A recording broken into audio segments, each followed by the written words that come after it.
Hello friends, welcome to Nani's recipe and vlogs channel. நீ என் சேனலை subscribe பண்ணலனாக்கா subscribe பண்ணிட்டு bell button அமுத்திக்கங்க. அப்பதான் உடனுக்குடன் நோட்டிஃபிகேஷன் உங்களுக்கு வந்து கிடைக்கும். இன்னைக்கு நான் அசாம் பெடாஸ் ஐயாம் எப்படி செய்யறதுன்னு காமிக்கிறேன். இது மலேசியாவில் வெரி ஃபேமஸான ஒரு ரெசிபி. இது வாங்க நம்ம இப்போ பார்க்கலாம் எப்படி சமைக்கிறதுன்ட்டு. நம்ம பேஸ்ட் செஞ்சிடலாம்.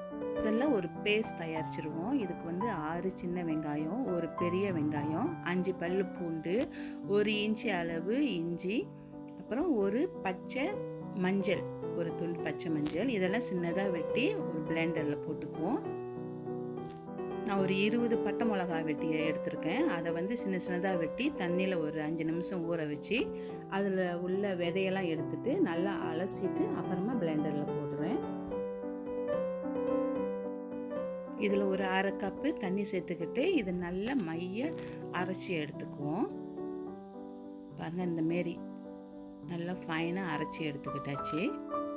இப்போ வாங்க நம்ம இதை எப்படி செய்யணும். வானொலி அடுப்பில் வச்சுட்டு அதில் 3/4 கப்பு எண்ணெய் ஊற்றிட்டு 1 டேபிள் ஸ்பூன் வெந்தயம் சேர்த்துட்டு அதோட அரைச்சி வச்சுருந்தோம்ல அந்த பேஸை எண்ணெயில் ஊற்றி நல்லா வேக வச்சிடணும்.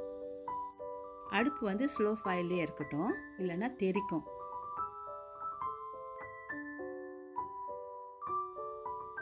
இந்த பிளெண்டரில் மிச்சம் இருக்குல்ல, அதில் கொஞ்சமாக தண்ணி ஊற்றி அலசி அதையும் சேர்த்து ஊற்றிக்குவோம். இதில் ஒரு சிராய் எடுத்து இடித்து சேர்த்துக்கணும். இது நல்லா கிண்டி விட்டுக்குங்க. இந்த பேஸ்ட் எண்ணெயில் நல்லா வேகணும். இதை கொஞ்ச நேரம் கிண்டி விட்டுக்கிட்டே இருக்கணும்.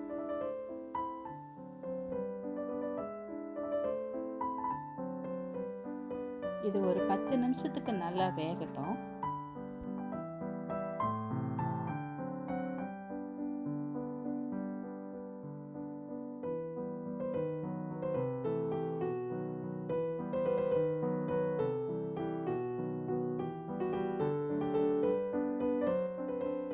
நான் ஒரு கத்திரிக்காய் எடுத்திருக்கேன். அதை சின்ன சின்னதாக வெட்டி இதோட சேர்த்து கிண்டி விட்டுக்கணும்.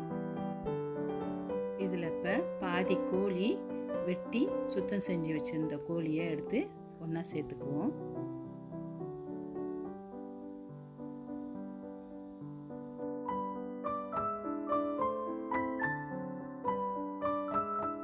கோழியை போட்டுட்டு நல்லா கிண்டி விட்டுக்கணும்.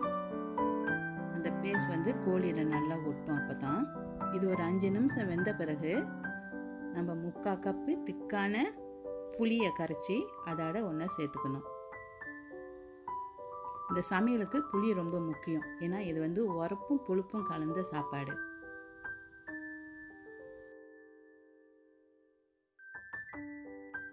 இதில் ஒரு பூங்கா கந்தான் 2ஆக வெட்டி இதை ஒன்றா சேர்த்துக்கிட்டு கிண்டி விட்டுக்கணும். பூங்கா கந்தான் மலாயில் சொல்லுவாங்க, தமிழில் எப்படி சொல்லுவாங்கன்னு தெரியல, செக் பண்ணிக்கோங்க.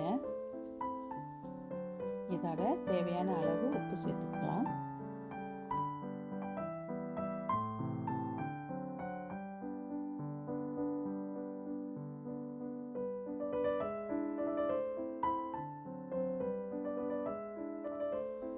இதில் இப்போ ஒரு 1/2 கப்பு கிட்ட தண்ணி ஊற்றிக்கலாம். ஏன்னா கிரேவி திக்காக இருக்கும், கொஞ்சம் லைட்டாக ஆக்கிறதுக்காக கொஞ்சமாக தண்ணி ஊற்றுக்குவோம். இதை இப்போ ஒரு 15 நிமிஷம் வேக வச்சிடுவோம்.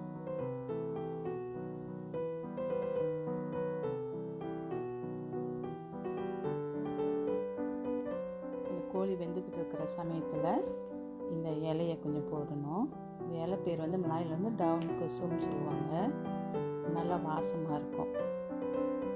ஸோ இதோட டவுன் லிமாவ் எலுமிச்சை இலை ஓகேங்களா, அந்த எலுமிச்சை இலையை போட்டு கொஞ்சம் நல்லா கிண்டி விட்டுக்கணும்.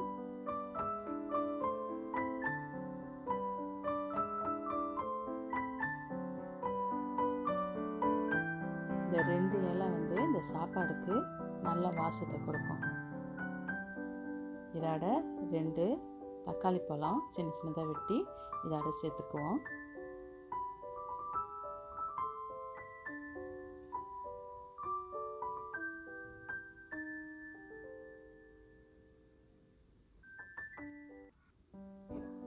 இது நல்லா வெந்து இந்த கிரேவி வந்து கொஞ்சம் திக்காகும். இந்த திக்காகிற இந்த சமயத்தில் வந்து நம்ம எடுத்து வச்சுருக்கிற வெண்டைக்காவை ஒரு 7-8 வெண்டைக்காவை போட்டுக்கலாம். போட்டுட்டு நல்லா கிண்டி விட்டுக்குங்க.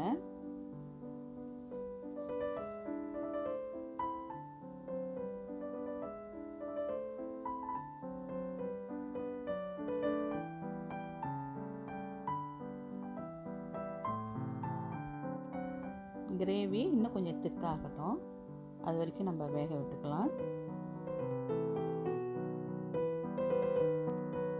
இப்போ பார்த்தீங்கன்னா இந்த கிரேவி திக்காகுது பாருங்கள். ரொம்பவும் திக்காகி எடுக்க வேணாம், ஏன்னா ஆற ஆற வந்து இறுகிறோம். ஸோ இந்தமாரி சமயத்தில் நீங்கள் அடுப்பை அணைச்சிடலாம்.